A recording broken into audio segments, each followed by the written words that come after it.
The FCRA bill has triggered a sharp debate over power, regulation and constitutional rights. The government says regulating foreign funding is a sovereign security function. Critics say it gives the centre unprecedented control over NGOs. The government says the bill targets only shell and illegal entities. The opposition fears it would shrink civic space and affect rights groups. The government argues foreign-funded assets are held in public trust and can be regulated under Article 300A. Critics fear assets could be seized or taken over without compensation if registration ends. The government says stricter timelines and rules prevent fund hoarding, diversion and financial misuse, including for terror activities, while aligning FATF standards, aligning it with FATF standards. Critics say these provisions could impose a heavier burden and hurt long-term projects. Well, there are multiple aspects to what's emerging to the entire FCRA bill and the row around it. The government says the public and religious character of taken over institutions will be protected. There are those who differ and warn funding restrictions could disrupt long-running schools, hospitals, welfare institutions. The government points to judicial review and reduced penalties for minor violations. There are those who differ and say the bill could affect fundamental freedoms, leave NGOs facing costly legal battles. Foreign funding is a regulated privilege subject to national security safeguards, according to experts, while those who are critiquing this bill say the bill would infringe equality, association, religious and property rights. Our attempt is at bringing you different perspectives. Our managing editor Kartikeya Sharma earlier spoke to Vinay Sahasrabuddhe, former president of Indian Council for Cultural Relations. Today we bring you Archbishop Joseph Dsouza, president of All India Christian Council.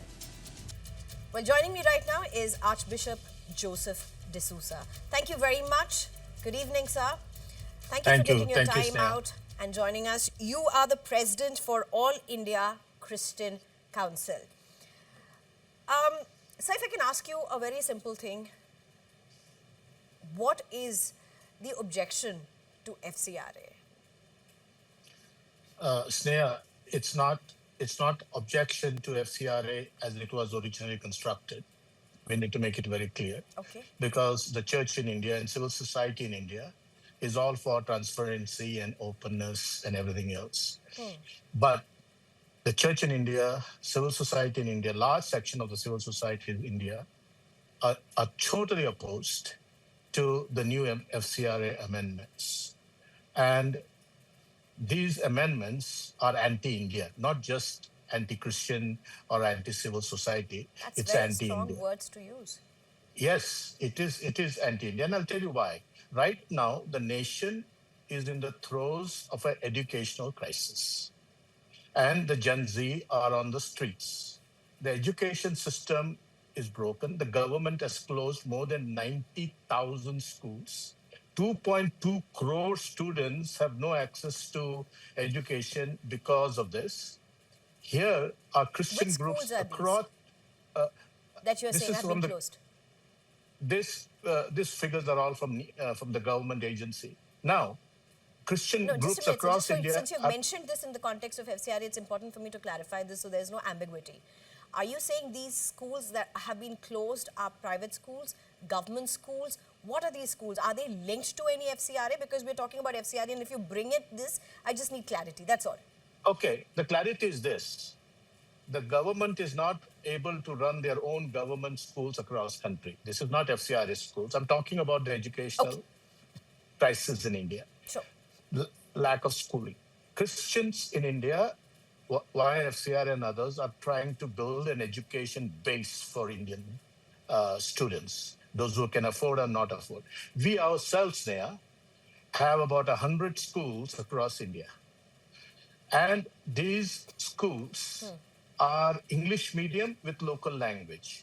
Okay. So we are empowering and doing this. Now, our FCRA doesn't get renewed. Fine, if they don't want to renew it, that's their call. But what is this? We have built schools over 50 years. Now you're going to take over our schools? We are actually contributing to the schools. Okay. Why do you think they will take over your schools?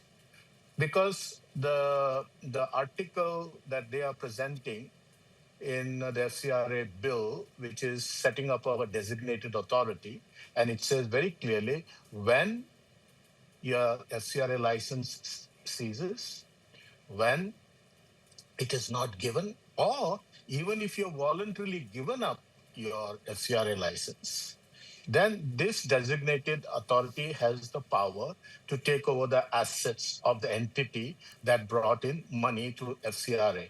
Doesn't matter if what you built was a mixed amount from Indian and foreign, but we are creating a new authority to take over the asset. The MHA has to give a sanction? 22,000 NGOs lost their licenses in the last 7-8 years. We lost our licenses of How some of many our licenses? institutions. Of some of our institutions. You know what we got was a computerized note, not even a formal letter saying your license is not renewed. A computerized note. Thousands of NGOs got computerized notes. No reason, no process of law. As one person said, this is not due process of law. This thing has become an extra constitutional authority. That's what we are saying. So are you saying when your institutions, or when your licenses got cancelled, your institutions got closed, you do not know the reason till now why? No. One computerized note. We wrote 3 times What to did the the ministry. computerized note say? Your license is not renewed. Period.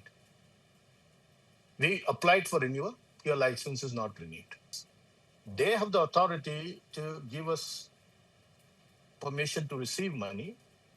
They have now already, they have a unilateral authority to stop finances without due process of law. If they want to not renew a license, why don't they give us a charge sheet? Why don't we go to court? That they won't give. You know, But what you is can their still main go to reason? court. Nobody stops you from still going to court.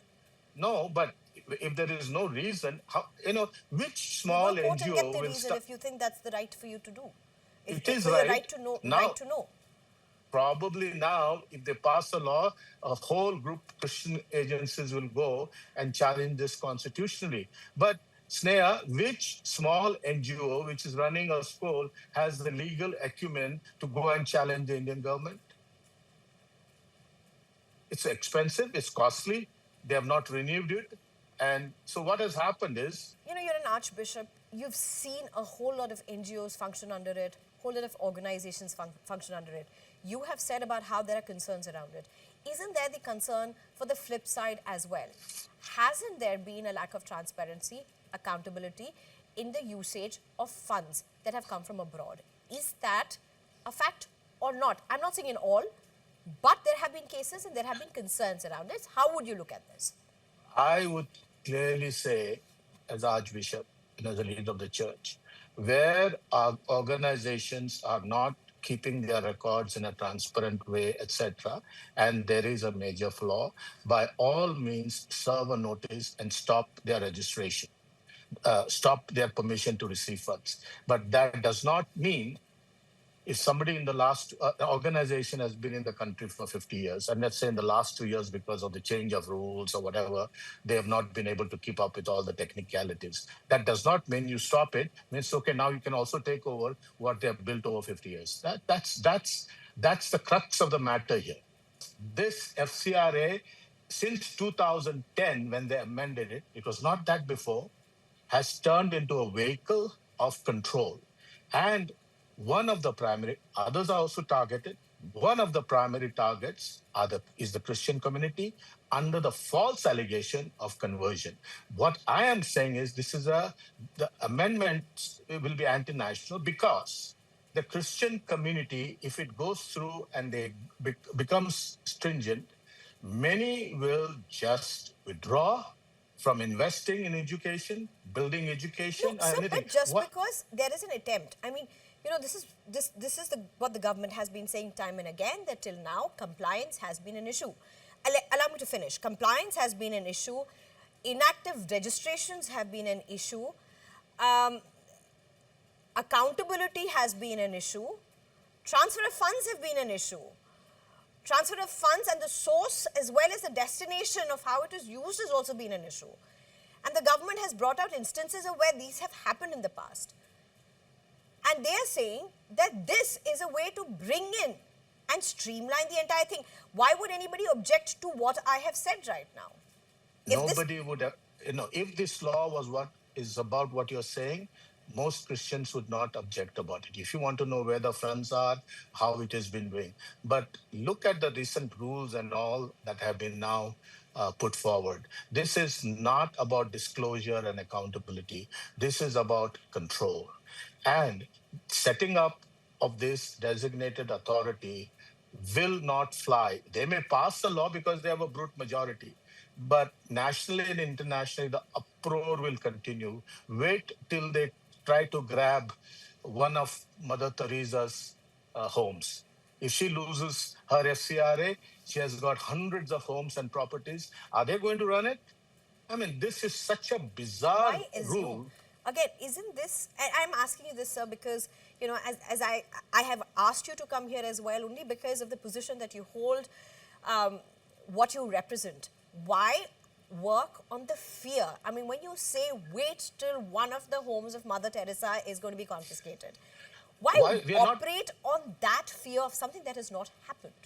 It has happened. It has not happened in the sense that this law has not been there. This designated authority has not been there. Everybody knows when this government takes this power unto itself, and look at what it says. The designated authority can sell it, they can dispose it, they can run it.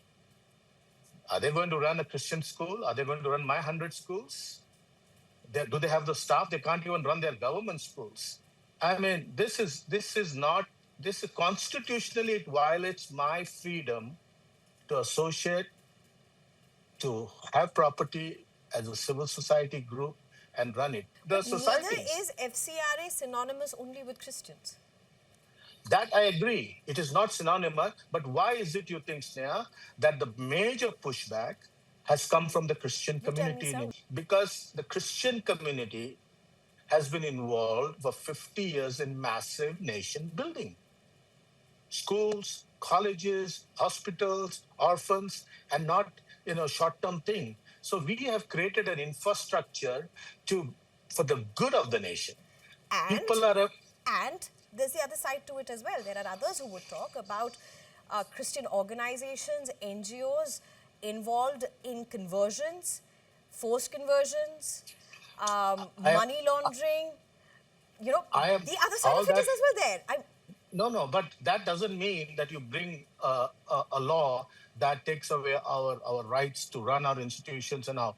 There is enough in the legal structure. If somebody is doing money laundering, you have the ED and everybody, you can deal with them in that.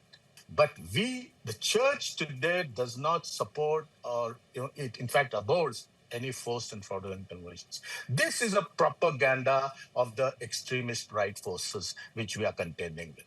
When we're talking about FCRA, while you're raising concerns about why the pushback is there for FCRA, about how there are concerns that it can be misused, the other side is about why a law like FCRA really should be functioning to ensure accountability and compliance. What's the way forward according to you? What's the next step that, a collective step that that Christian organizations or churches really looking at? Great question, Sneha. By all means, strengthen your compliance regulations. By all means, strengthen your accountability concerns, filing of returns, income tax, this and that, by all means. Stop control. Don't interfere in the institutions. Rather than choking, I mean, the government itself has given figures of how foreign contributions have come down and down.